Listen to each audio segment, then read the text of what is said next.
Good morning, Lifehouse. Maraming salamat, music team, Deacon Ogie, for leading us sa pag-aawitan sa Panginoon.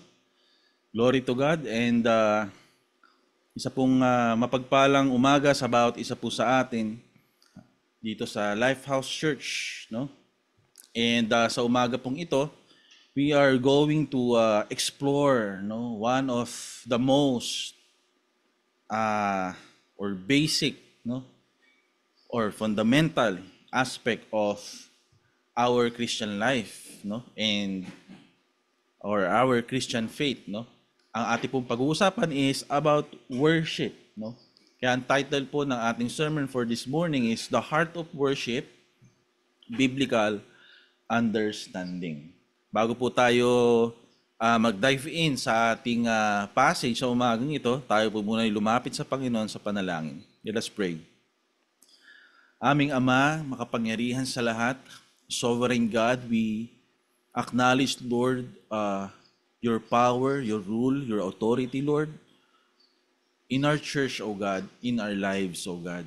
Salamat po sa umaga pong ito na kami po ay makapag-aaral, makapakikinig, Panginoon, ng iyong salita. At kung saan din kami, Panginoon, ay nagkakatipon, Panginoon, upang i-glorify ka, O God, upang itaas ka, Panginoon, sa aming mga buhay. Lord, dalangin po namin sa umagang ito to open our hearts, O God, our ears, O God. And we pray, Lord God, for your word na patuloy, Lord, na tumimo sa puso ng bawat isa po sa amin, Panginoon. I pray, Father God, na ikaw po ang siyang kumilos sa umaga pong ito. Patuloy ka namin itinataas at tinadakila sa pangalan ni Jesus. Amen. Amen. Our passage ay manggagaling po sa Romans chapter 12, verse 1 to 2. No? 2 verses lamang po ating pag-aaralan. Again, ang sermon title natin is The Heart of Worship. Romans 12, verse 1 to 2. Sabi po dito sa ESV, samahan niyo po kung basahin ito. Verse 1.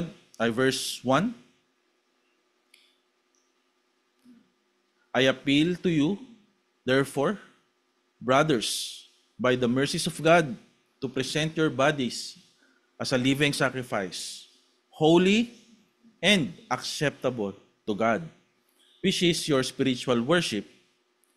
Do not be conformed to this world, but be transformed by the renewal of your mind, that by testing you may discern what is the will of God, what is good and acceptable and perfect. Sabi naman po sa Tagalog, ang salita ng Diyos, kaya nga mga kapatid, nakikiusap ako sa inyo, alang-alang sa maraming pagkakataong kinaawaan tayo ng Diyos. Ibigay ninyo sa Kanya ang inyong mga sarili bilang mga handog na buhay, banal at kalugod-lugod sa Kanya. Ito ang tunay na pagsamba sa Kanya. Huwag ninyong tularan ang mga pag-uugali ng mga tao sa mundong ito. Hayaan ninyong baguhin kayo ng Diyos sa pamamagitan ng pagbabago ng inyong mga isip para malaman ninyo ang kalooban ng Diyos, kung ano ang mabuti, ganap at kalugod-lugod sa Kanyang paningin. Purihin po ang pagkabasa sa salita ng Diyos. So mga kapatid, marami po sa atin na madalas pong inuugnay, or generally speaking, inuugnay ng marami na ang pagsamba o ang worship, no, ay patungkol lamang sa pag-awit, no? Pag-awit sa mga awit sa iglesia, sa simbahan. O kaya na may pakikibahagi po sa mga religious activities o gawain sa loob ng iglesia. Pero mga kapatid, however, no, worship is far wider, no, broader and deeper than this common, no, na mga nakikita natin, no, when we say worship, no. Because in Romans chapter 12, dito po makikita natin, in Romans chapter 12, verse 1 to 2, that Apostle Paul ay binigyan po tayo ng isang malinaw, klaro, profound, isa pong transformational definition ng pagsamba that goes beyond music, no, mga kapatid, or goes beyond services. Truly, mga kapatid, tunay nga, mga kapatid, na according to Apostle Paul, na ang worship, when we say worship, if we will have a biblical perspective of worship or understanding of worship, worship is a life fully dedicated to God. Ulitin ko po, ang pagsamba po, worship is a life fully dedicated to God. So mga kapatid, sabay-sabay po nating i-unpack ang passage na ito at i-explore po natin kung ano pong kahulugan, ano pong ibig sabihin ng mga verses po na ito, na kung saan makikita po natin at lalo pong may encourage tayo to really live our life fully dedicated to God, worshiping God in spirit and in truth. Number 1, mga kapatid, makita po natin sa verse 1, we can see in verse 1, Apostle Paul begins saying, I appeal to you, therefore, brothers, by the mercies of God. So first thing that we need to understand about worship is that worship is rooted in God's mercy. Unang puntos po natin is that worship is a response to God's mercy. Ang pagsamba ay tugon sa awa ng Diyos. Now, ano pong ibig sabihin ni Apostol Pablo nung sinabi niyang it is by the mercies of God, no? Upang maunawaan po natin ito, mga kapatid, we need to look back sa mga previous chapter, no, na mababasa natin dito sa Book of Romans, from chapter 1 hanggang chapter 11.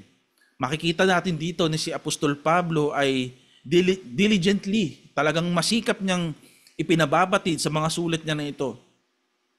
He is laying out, Apostle Paul is laying out the gospel, the good news of God's grace. From chapter 1 to verse 11, we can see na talagang pinagdidiinan niya dito yung mabuting balita ng kaligtasan ng Panginoon sa biyaya ng Diyos, no? And he justifies sinners through the sacrifice of our Redeemer, which is our Lord Jesus Christ. I will cite from Enduring Word Bible Commentary. Sabi po dito, think of all the mercies of God Paul has explained to us. Isipin daw po natin yung mercies of God na sinabi po dito. First, makita po natin sa Book of Romans is yung justification. From what? Justification from the guilt and penalty of our sin. So unang mercy ng Panginoon, yung how He justified us over, no, sa ating mga pagkakasala, sa ating mga guilt, no. Secondly, yung adoption, no. Adoption in Jesus and our identification with Christ, no. Nagkaroon tayo ng new identity. Isa na tayong new creation sa pamamagitan ni Kristo, no? Not by our own, but by Christ alone. We are placed under grace, no? Nailipat na tayo mula doon sa law from grace, no? Nandun na tayo sa biyaya ng Diyos. Kaya wala tayong maipagmamalaki sa Panginoon. Amen? Another thing of the mercy of God is the work of the Holy Spirit, no? He gave the Holy Spirit to live within, no? Sa ating mga mananampalataya. Ito ang kanyang pangako na sinabi rin po niya sa Book of John, no? So, the Holy Spirit is the promise of help in all of our affliction hanggang sa muling pagbabalik ng Panginoon. Another thing when we talk about the mercy of God is the promise of help, is the assurance, no, of as standing in God's election. No? Para sa kanyang mga hinirang, binigyan niya tayo ng assurance, no? Assurance.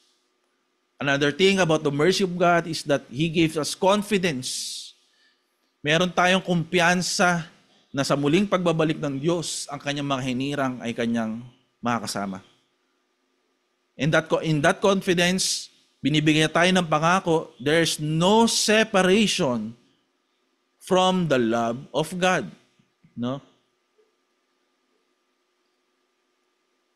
And another thing is that we have the confidence in God's continued faithfulness. No? Yung katapatan ng Diyos sa bawat mananampalataya. Amen? So tinatawag po tayo ni Apostol Pablo na ialay daw po natin ang ating buong pagkatao, no? Bilang buhay na handog sa Diyos. Bilang ating pagsamba sa Kanya. So ang tunay po na pagsamba ay, ito po ay pinapakita dito na ito ay isang reaksyon po natin. Ito po ay ating reaksyon sa walang hanggang awa ng ating Diyos. No? Sa kanyang walang hanggang biyaya sa bawat isa po sa atin. Dahil po sa kanyang kabutihan, mga kapatid, sa kanyang pagtanggap, sa kanyang pagpapatawad sa atin, mga kapatid, sa kabila po ng ating mga pagkakamali, sa kabila ng ating mga pagkakasala, ang natural po na tugon ng bawat mananampalataya dapat merong paghahandog ang ating mga sarili sa Kanya. So ang ating pagsamba ay hindi po isang obligasyon, mga kapatid. Let me clarify that. Hindi po ito isang obligasyon. Kundi, mga kapatid, ito ay isang taos-pusong pasasalamat sa Panginoon. Taos-pusong pasasalamat sa mga biyaya, no? Sa mga biyayang ipinagkaloob po niya sa bawat isa po sa atin. We can say, mga kapatid, that despite of our sinfulness, despite of our wickedness, God, in His perfect mercy, He has made a way for each one of us to be reconciled to Him through faith in Jesus Christ alone. Amen? So, kapag tunay po nating nauunawaan, mga kapatid, yung lawak, yung laki, yung bigat ng awa ng Diyos sa bawat isa po sa atin, kung paano niya po tayo pinatawad, kung paano niya po tayo nilinis, kung paano po tayo niya niligtas at binigyan ng isang bagong buhay, ang natural po na ating response o ating nararapat na response or tugon natin sa Panginoon ay dapat pagsamba. Worship. Remember, mga kapatid, remember this, mga kapatid, worship is not something we do out of obligation, but out of a heart that has been overwhelmed by God's grace. So ang mercy ng Panginoong Diyos ang nagmumove sa atin to worship Him. The mercy of God motivates us and compels us to offer our lives sa ating Panginoong Diyos, to worship Him fully dedicated sa ating Panginoon. Mga kapatid, God's mercy, ito ang nagtatransform sa atin. No? God's mercy compels us to respond sa pagsamba sa Panginoon. Kapag titignan po natin ang biyaya ng Diyos, mga kapatid, yung kanyang provision sa ating mga buhay, yung kanyang pagpapatawad sa ating buhay, yung katapatan ng Diyos sa ating buhay, nawa ito po yung mag-steer sa ating mga heart, na magkaroon po tayo ng gratitude sa ating mga puso, sa ating mga buhay, at ma-motivate po tayo nito to really offer our lives pabalik sa Panginoon. Maibalik natin, no? Hindi man natin, kailanman, hindi po natin mapapantayan ang ginawa ng Panginoon. But nawa, lahat ng ginawa ng Diyos, lahat ng ipinagkaloob niya sa bawat isa po sa atin, all of this will steer our heart to really live our lives back to Him. So mga kapatid, in short, worship becomes a natural response. Hindi lang isang obligasyon, but out of love for all that He has done for us. Ang kanyang mercy ang tumatawag sa atin to really surrender every part ng ating mga buhay. Ang time natin, ang ating mga talent, even in our relationships, sa ating kapaligiran. Ultimately, mga kapatid, God's mercy empowers each one of us, ang bawat mananampalataya, upang mamuhay ayon sa kanyang pag-ibig, ayon sa kanyang pagkakatawag sa bawat isa po sa atin. So mga kapatid, may challenge everyone, no? How can we apply this truth, no? Let's pause for a while and maglaan po tayo ng sandali upang siyasatin ang ating mga buhay.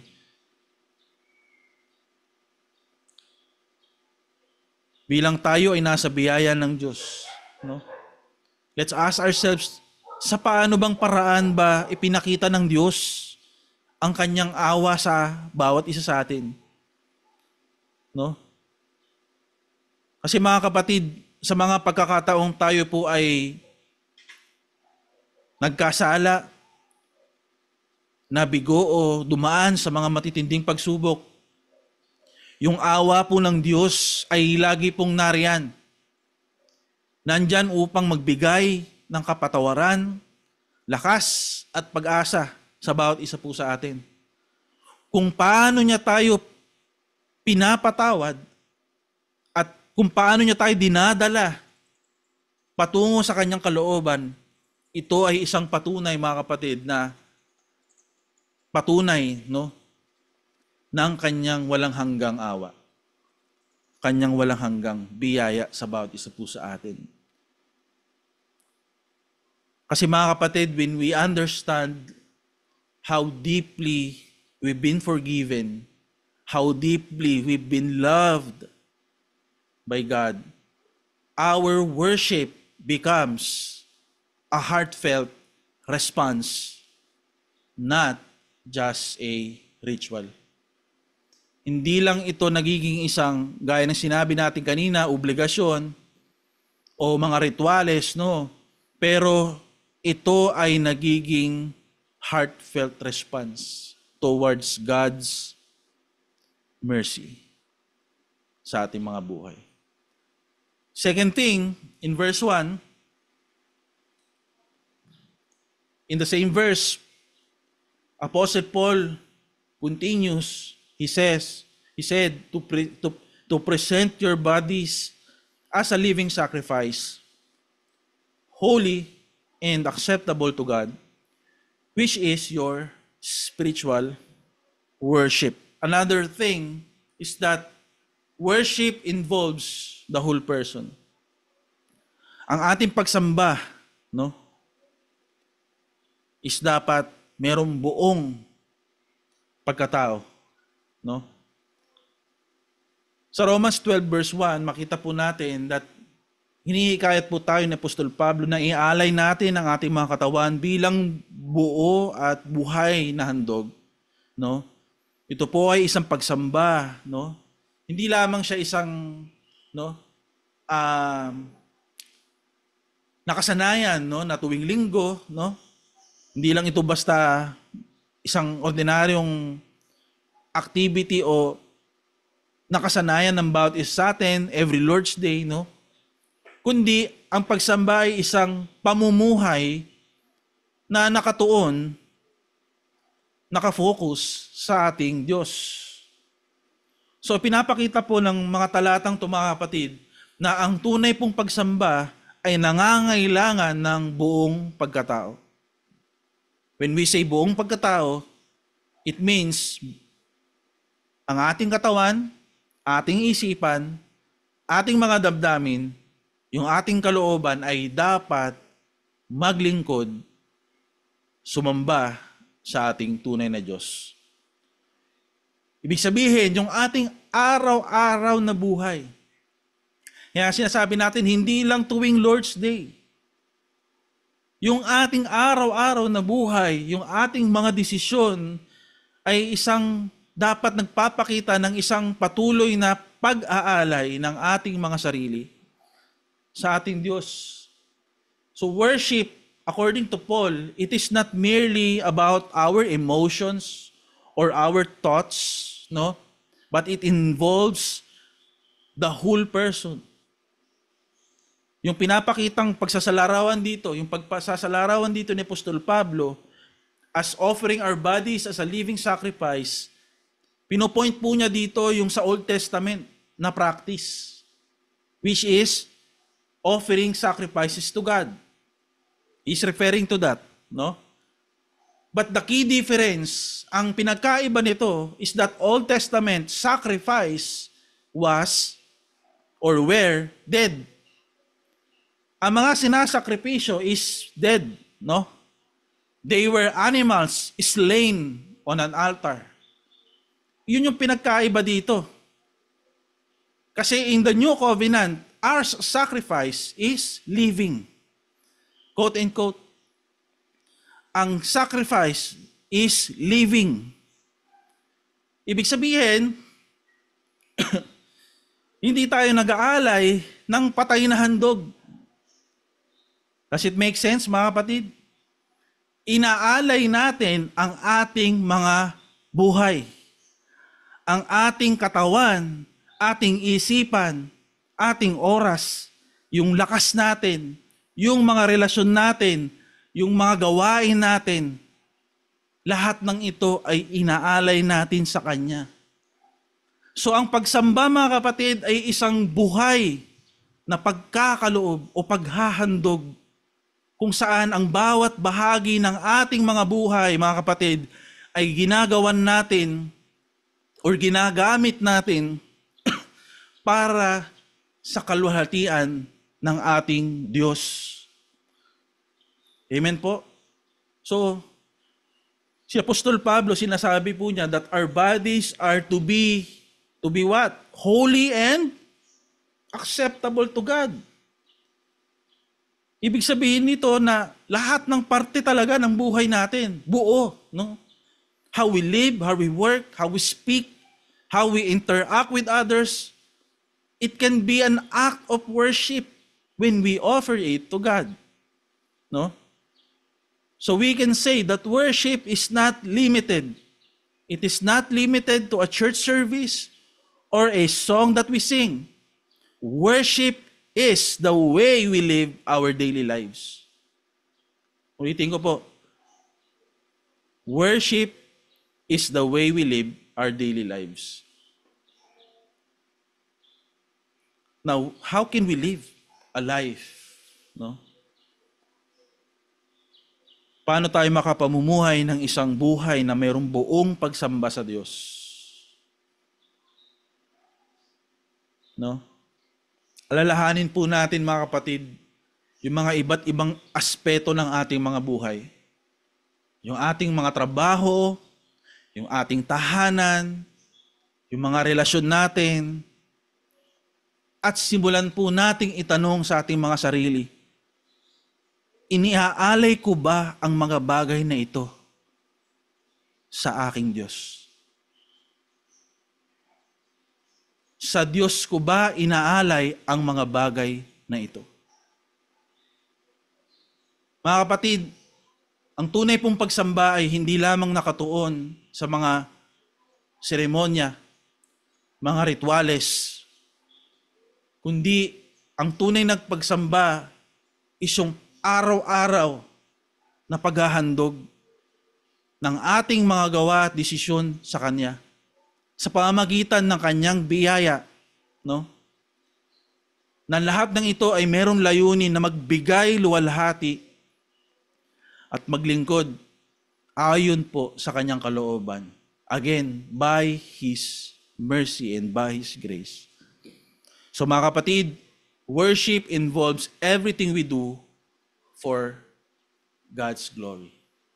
Worship involves everything we do for God's glory. Verse 2.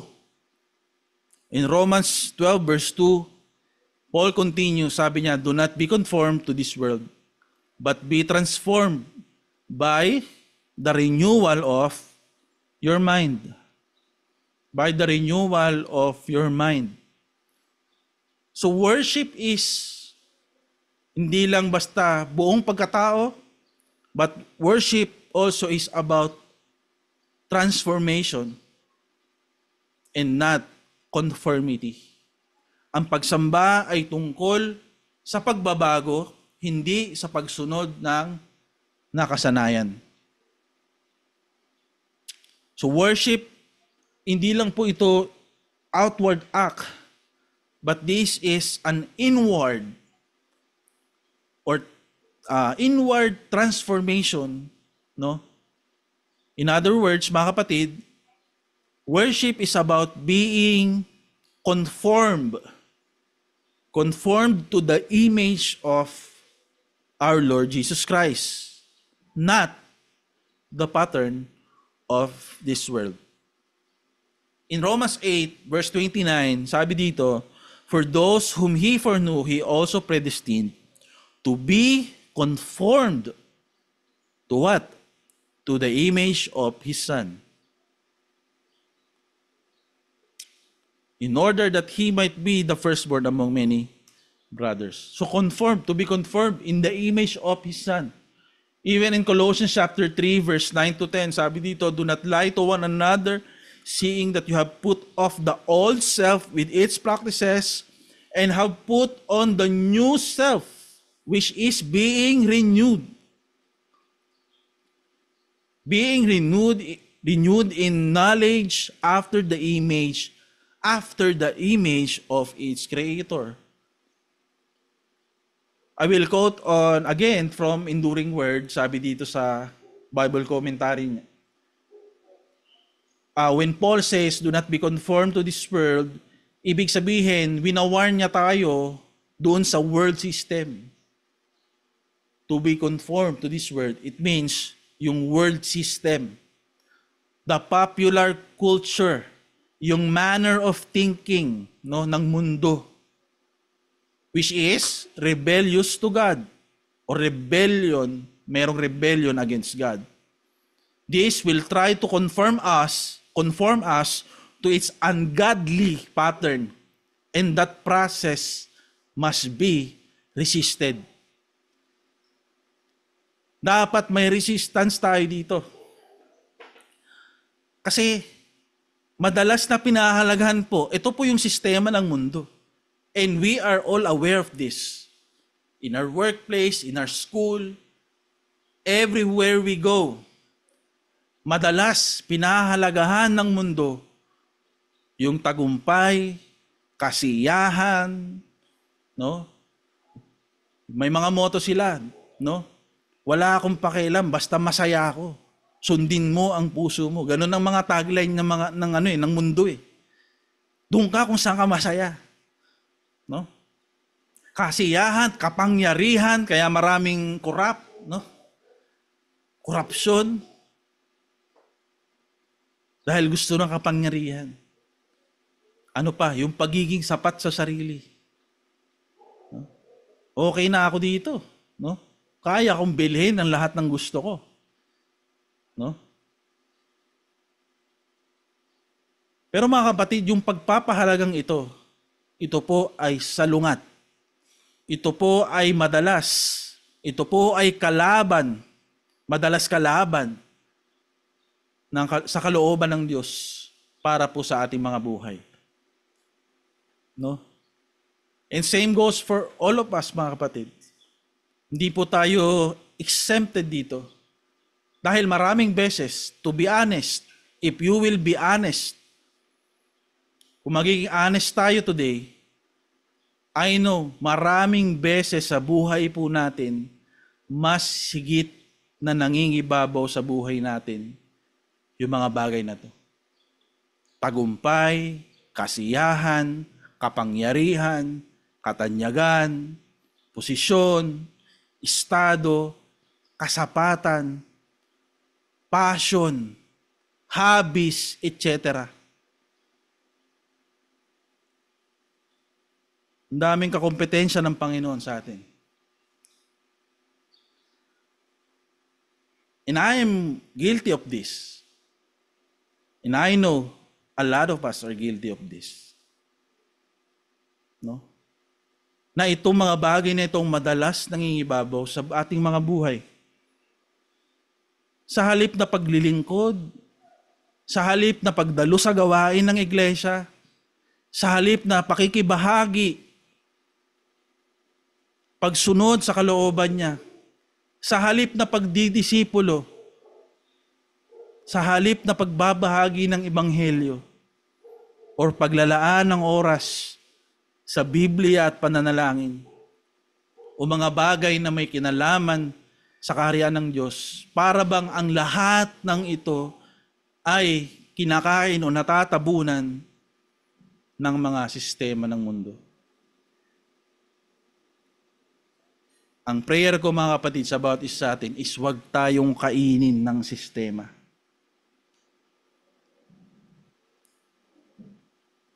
And this is my reminder sa aking sarili, no? Mas may oras pa ako sa ibang bagay, no? Bukod iban sa ating Panginoon. And ito yung prayer ko na sana wala po sa atin yung wala sa atin yung may oras sa ibang bagay, ngunit walang oras para sa Diyos. Yung tipong maagang nagigising kapag sa work, ngunit parating huling gumigising kapag Lord's Day. And this is a rebuke. Una sa aking sarili. And this, sana mag-reminder sa bawat isa po sa atin. Kasi, mga kapatid, worship, no, it involves rejecting the pressures of the world to conform doon sa kanyang sistema o sa kanyang mga values. And instead, ang dapat ginagawa ng isang mananampalataya is allowing the Holy Spirit to transform our hearts and our minds. Kaya nga po sabi sa isang Bible commentary sa Enduring Word, be transformed by the renewing of your mind. Ito po yung opposite of being conformed to this world. Imbes na to conform to this world, dapat meron tayong renewing of our mind, no? Being transformed, no?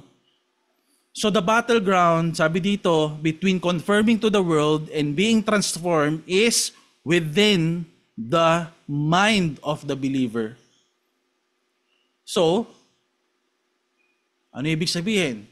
Ang bawat mananampalataya, ang bawat Kristiyano, dapat iba mag-isip. Christian must think differently. Yung transformation na sinasabi ni Apostol Pablo dito, it speaks not an instantaneous o yung instant, quick instant, okay na. But this is a continuous process. No? This transformation that Apostle Paul is talking about is about a continuous process, no? So it involves daily renewal. It involves our prayer time. It involves our Bible study. It involves especially yung work ng banal na spirito sa buhay ng bawat isa. This is a continuous process, mga kapatid. So mga kapatid, may mga bahagi ba ng buhay natin, mga kapatid, na kung saan tayo ay nahuhulog sa pamantayan o sistema ng mundo? So how can we allow? Paano natin sa ating mga buhay na ang salita ng Diyos will renew our mind and transform our heart? Mga kapatid, worship leads us into holiness, where we begin to live in accordance with God's perfect will. Tagalogin ko po. Pagsamba ay naghahatid sa bawat isa po sa atin patungo sa kabanalan, na kung saan nagsisimula tayong mamuhay ayon sa perpektong kalooban ng ating Diyos. Last verse, sabi ni Apostol Pablo, he goes saying, by being transformed, we may discern. Sabi niya doon, discern what is the will of God, what is good and acceptable and perfect. It means, yung pagsamba natin ay isang pamumuhay ng may pangunawa sa kalooban ng Diyos. Worship is a lifestyle of discerning God's will.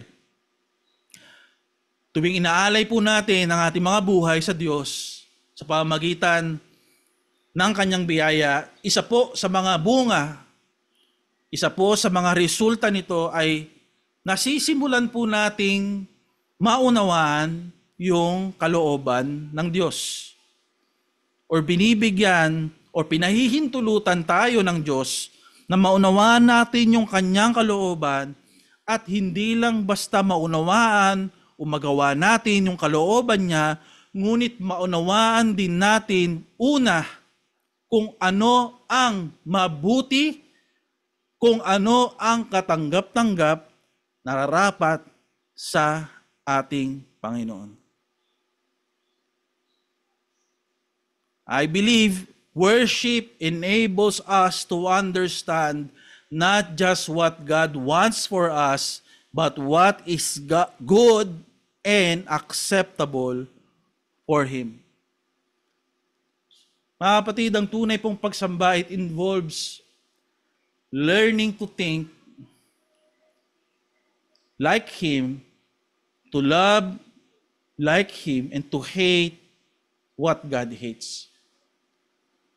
Sabi nga sa Enduring Word, again, napakaganda ng komentaryong sinabi dito, you may know what the good and acceptable and perfect will of God is, but you can't prove it in your life apart from the transforming work of the Holy Spirit. Magagawa lamang natin ang mga bagay na ito sa pamamagitan ng pagkilos ng banal na spirito sa buhay po natin. The more we align, mga kapatid, our hearts with God's will, by His grace, and by the transforming work of the Holy Spirit, the more we begin, mga kapatid, the more we begin to live according to His perfect will or perfect plan for our lives. Mga kapatid, parati po nating tatandaan that worship is not just an isolated event. Worship is not just an isolated event, but an ongoing relationship with God, where our desires, our thoughts, our actions are continually shaped by His Word. Amen? For our application, mga kapatid, I encourage every one of us to take time to seek God's will in our lives. Because worship involves seeking God's direction and being open to His leading. So let's ask ourselves, no? Even when it challenges our own desires, are we willing to be open to His will? As we end, mga kapatid, in our conclusion, worship is much more than a Sunday morning activity. It is a way of life. Ulitin ko po, worship is a way of life. And we have seen in Romans chapter 12, verse 1 to 2, worship is first a response to God's mercy. Secondly, worship is a commitment of the whole person. So it involves offering our bodies, buong buhay, nagiging buhay na sakripisyo, buhay na handog sa ating Diyos. Pangatlo, worship is a transformation of the mind and heart. Yung pagsamba natin, it changes us from inside out. At lahat ng yan ay sa biyaya ng Diyos lamang. It is by God alone. He is the one who is renewing our minds and our hearts sa pamagitan ng powerful work ng banal na Espiritu sa buhay natin. Wala tayong credit dito. It is all by God. Lastly, worship is a lifestyle of discerning God's will. Sa ating pagsamba, as we live fully dedicated to God, this will lead us to live an alignment doon sa perfect will ng ating Panginoon Diyos para sa Kanyang glory lamang. Not for ourselves, but for His glory alone. So as we close, mga kapatid, I am encouraging each one of us, Lifehouse Church, tandaan po natin na ang tunay na pagsamba, mga kapatid, ay hindi lang tungkol sa kung anong ginagawa natin tuwing araw ng linggo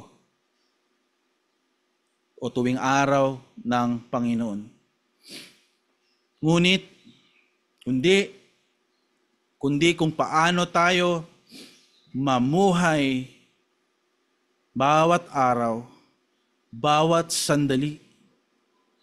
Iniaalay natin or inahandog natin ang ating mga buhay bilang mga buhay na handog, buhay na sakripisyo sa Diyos.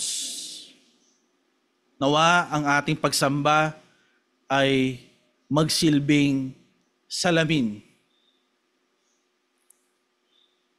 Nawa isalamin nito yung biyaya natin na nakamtan o natamo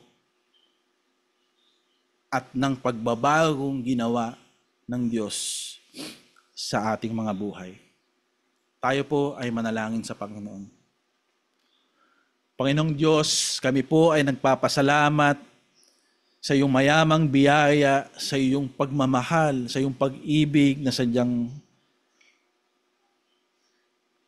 napakamakapangyarihan, O Diyos. Nagpapasalamat po kami, Panginoon, sa iyong mga kaloob.